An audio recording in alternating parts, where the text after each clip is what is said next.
I left my parents when I was 12, I got took out of their care. But then I went and moved about in and out of foster care. And when I was 17, I got my first house. And by this point, I was going through a lot of domestic violence with him. I picked up the bottle and I felt happy when I picked that bottle up. The people I aspired to be all used drugs, drunk. Peter O'Toole, Richard Burton, Jimi Hendrix. These were all people that I kind of aspired to be. I thought they were cool. So that was kind of fed into my motivation to use drugs. My mum and dad split up when I was 13. That affected me quite a lot. And then my mum getting into another relationship. Things at home weren't great. But I left home when I was 16. I was living in a block of flats. And I just got in with the wrong crowd. I would say being curious around drugs. You know what I mean? And peer pressure, as in mates using them and things like that. I think it was one thing after another. My dad leaving when I was younger, not knowing who my dad was, and I think I just didn't deal with anything. I used substances to deal with that and to not feel, basically. Abuse when I was a kid, that didn't come to light till I was 36. I struggled dealing with that. That's when I went off the rails. Childhood things really. I went through sexual abuse, and I kept that for a secret till I was about, I think I was 31, something like that, 30, 31. So that, but I used it as an excuse as I got older, sort of thing. Yeah, but you don't know what happened to me. You don't know what I went through. This is why I take drugs. When I've actually put it down on paper and read it, I could see the progression in the addiction, and I was trying to escape reality. Basically, anything got tough, I'd use just to block it, but it always got worse. Started taking drugs when I was probably about 14, just to fit in with people. It was a cool thing to do, spliff here and there. Started off with recreational use, taking amphetamines, gave me loads of confidence, and that slowly progressed on to heroin and crack. I was put on methadone 20 years ago. By the time I was 20, I was using heroin, and my addiction just hit stratospheric levels. I was very much alcohol dependent, lost family members through it. It killed my mum, alcohol. I was doing like 15, 16 injections a day, and it weren't doing nothing to me. You know what I mean? By rights, I should have been dead. It just got worse and worse. I was homeless. I was in and out of hospitals, institutions. Bad, I had a cardiac arrest, my heart stopped. I got drug-induced psychosis. It was just in and out of hospitals constantly. I was drinking every day. I was in a domestic violence relationship. My daughter got took off me when she was 2. I just knew that I was going downhill. My depression was getting worse. I was isolating a lot. I just got to a point where I was feeling suicidal and that. And then I ended up in my flat on my own. Just had enough in life. I'd robbed everybody I could, just stole everything, done everything. Just wanted to end my life, so text everybody, I'm going to take a load of tablets, I'm done. Ended up getting sectioned, got that out of there. Had a drug worker, he put me into Acorn, and that's when I started deep then, well pre-deep. I ended up going to ramp, and I started my journey in recovery through ramp. I just stopped caring about anything, everyone. I got more heavily involved in crime, lengthier prison sentences, until eventually, about 2 years ago, I made a concerted effort to stop using. The using just took me some really dark places. I ended up stealing a lot of money off my family. I lost my family. I was going down the same path, started isolating, locking myself in my flat, basically just using on my own. I was slowly killing myself until I found Acorn and got introduced to deep. I nearly lost my leg through it.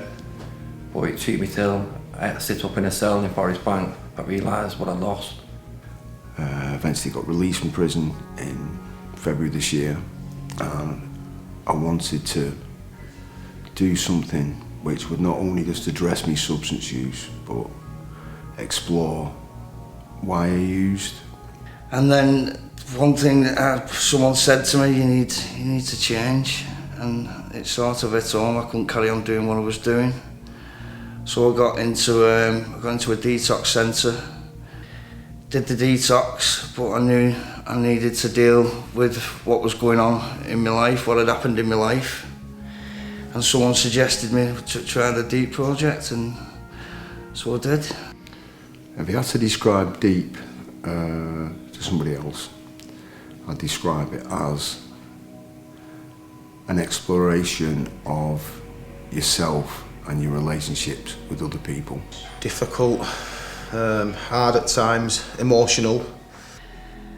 Well, I didn't expect, well, I don't know what I expected, but I didn't expect the intensity of it and the intensity of the counsellors, especially Simon.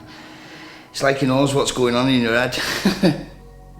It is what it is, isn't it? And it was digging deep into my past and why was I using, what was the reason why I was using, and how it made me feel, how did I think it made other people feel, and consequences of me using. The first few weeks it was building up the trust with my group and my counsellor, but once I'd built that trust and I knew that I could open up and speak how I was feeling around them, that was a significant point, because I could express myself properly and deal with it. Starting to put trust in my group. Once I've got that trust in the group, I started opening up more. I'd say the same. Definitely needed trust in the room, because it's bringing all your life up to other people that you don't know. So you have to have that trust there to be able to open up about what's going on in your life. To me, I've never done one of these programmes before. Done loads of things in prison courses and that, but this is quite challenging. It was for me, because I had a lot of resentment in me, and not thinking about my victims and stuff like that. You know what I mean?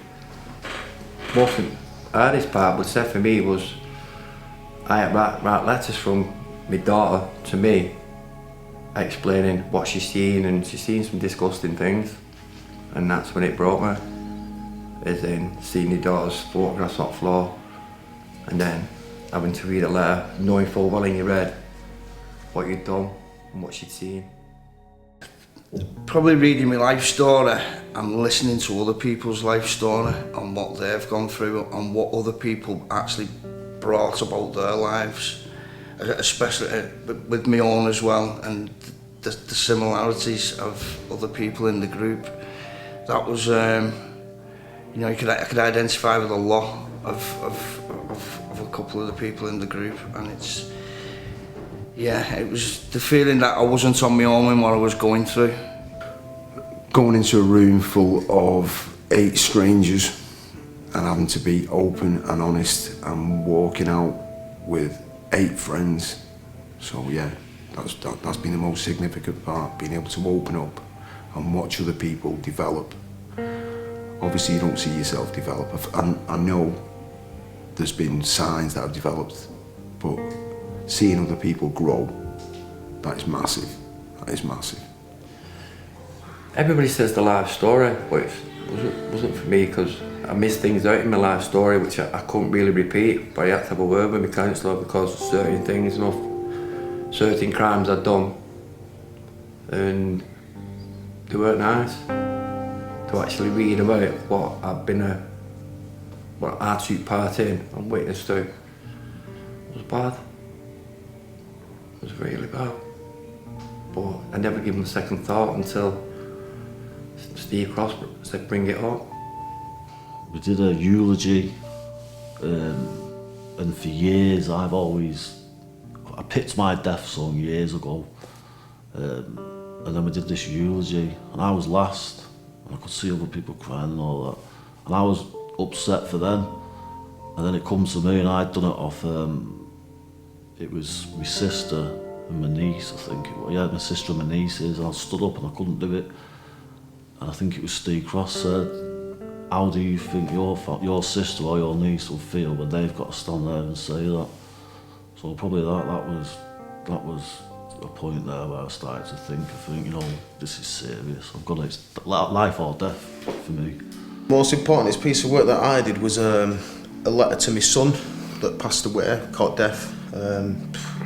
I still think about that letter to this day. I've still got it at home, in fact. Well, that was the worst bit of work I've actually ever done, because I've always put it to one side and not really thought about it. But to actually write a letter and read it out as well, it was emotional. Grief letters to my mum, because she's no longer alive, and how I affected her, and because my son lived with my mum, thanking her for what she'd done, and I hope she'd be proud of me. I needed to put a bit of closure on it, because she never got to see me clean, and that was always a lot of guilt around that, so it was that piece of work. I'd say the pre-contemplation and contemplation, just because throughout that it brings up a lot of you using and how it's affected people around you. When I was drinking around the kids, but then I'd find it acceptable because I wasn't actually drinking around them. I was drinking more outside, or I'd go out to a friend's and drink there. But I think now when you look back, I wasn't there for my kids emotionally. Maybe in there physically, but not emotionally for them. Apart from the letters to my daughters, my victims, life story, there's no love lost between me and my mum. She was like, put me in care. And Steve Cross asked me one day, said, write a letter to your mum, and I said to him, I'd rather be sick first. I'd rather be sick. She's dead now, there's still no love lost between us, but he actually got me to write a letter to her. It didn't sit right with me for ages. And then another part was about what happened to me when I was abused. And I had to go for a walk. I went missing for hours, and everybody was panicking in Phoenix Mill and the rehab. But I just walked it off. I wanted to go on news, but I walked it off. Most important piece of work, gonna say your life story. You think when you're writing it, you're being honest. They spot the gaps. They spot the things that you've been avoiding. And there's been a massive issue with the fact that I've avoided my son for the majority of his life, because the fact it's been too difficult for me to deal with. And that was picked up on. And I was essentially crucified for it, which I deserve to be. And that is difficult, but at the same time, it was liberating, because the fact that once it was out there, it was out there. I was ashamed of the way I'd acted about that. I feel that my life story and the grievance letters were probably more so the grievance letters that I had to write out. It was the first one was to Kelly, and the second one was to her kids, to all three of them. Yeah, that was. Yeah, he made me read one out the week before, and then he made me didn't make me ask me to read them out on the last day to the kids, and it was very hard. Just realising how much I'd stepped over him, and how much my drug use had took hold, and how much I didn't care about anybody apart from me. Yeah, it was hard to take at times, but yeah, I'm glad I did it. Probably the life story. Up until that, I was thinking, yeah, I've got this. I'm doing 100%. I'm putting everything into this. And then when I did it, I came in and said to Simon, I'm stuck at an age here that you know, it's upsetting me and I can't do it. And he said, well, what age are you stuck at? I said, it was something that 15, 16 happened that I can't go past it. What age have you got up to? So I said, age 28. And he went, do you think I'm a dickhead? Do you think you can pull the wool over my eyes? And I thought I could. You know, I didn't want to do it, I didn't want to look at my past.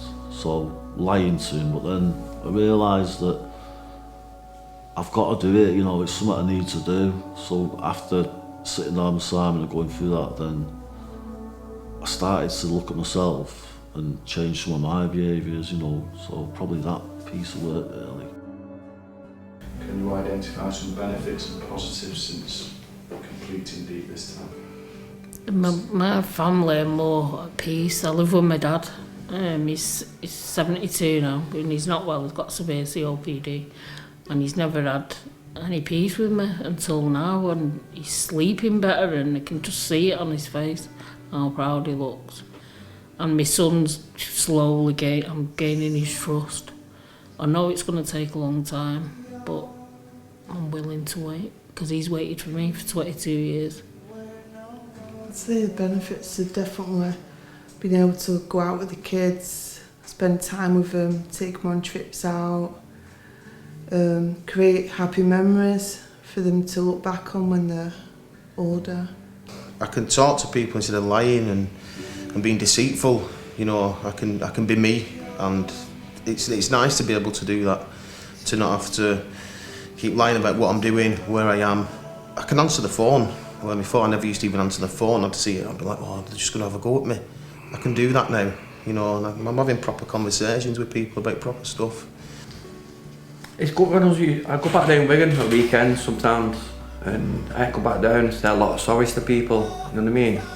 People who wouldn't have even undone the door to me no more, but they've seen a different person and gone back, apologised, and they've got people that are trusting me again. You know what I mean? But I know they're always waiting. I know I've got that in the back of my head. I'm always waiting, which is a good thing really. It's still there, knowing full well what I did become, what I've become now. I mean, doors have opened back up to me again. Well, my mum's got her son back, she says to me. It's, I see now, you know, I was nasty in my addiction, I really was. And to actually see how I was now, how I was then to how I am now, I'm just a completely different person. Yeah, I've changed a lot. I'm more caring, more loving today than I was in addiction. You know, I could go weeks not answering my phone to my mum, and I know she'd be worrying, but I was ill, I wasn't bothered. So, you know, I'll answer that to her. We're not thinking about what my mum's going through, or my sister, or my dad, or anything. But I'll always send a little text now, just, you know, I'm alright, I just, at the minute, or so. But yeah, like, you know, I speak to them every day, you know, nearly every day.